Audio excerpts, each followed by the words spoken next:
this year the government gave Alcoa, or renewed their 50-year lease for well over 7,000 hectares of Anglesea Heathlands listed on the National Estate, really, really valuable for flora and fauna.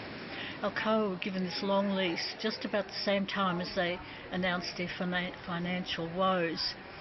Since then, the federal government has given them $42 million over 2 years, and Alcoa has agreed to stay at Point Henry only for 2 years. However, Alcoa are also saying that even if they close their aluminium smelter, they will keep the power station and sell the power to the grid, and also there's the potential for them selling their lease and the power station if they no longer want it.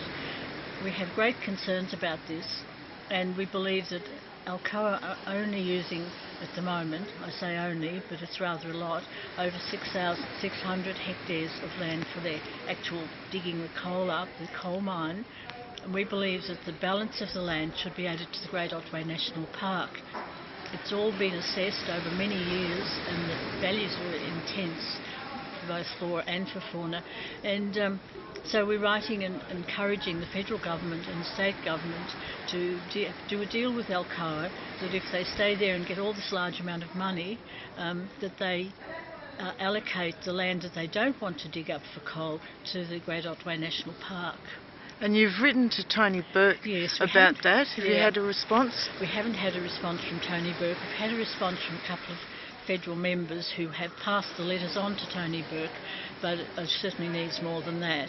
And we're hoping to speak with the Premier of Victoria to put the case that there should be a payback by Alcoa for the large amount of subsidy they get from the Victorian government, which has been increased.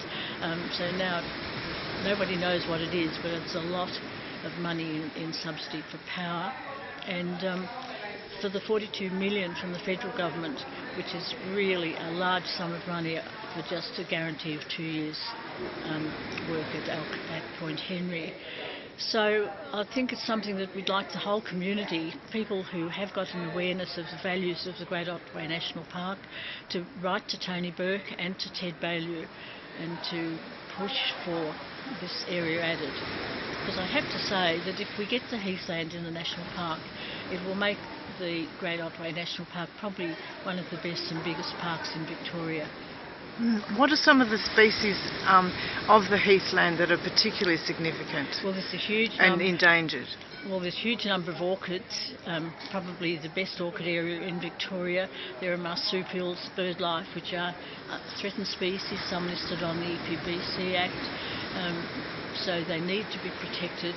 But the whole scene is just beautiful landscape and just magical in spring with the massive wildflowers, just for all to enjoy.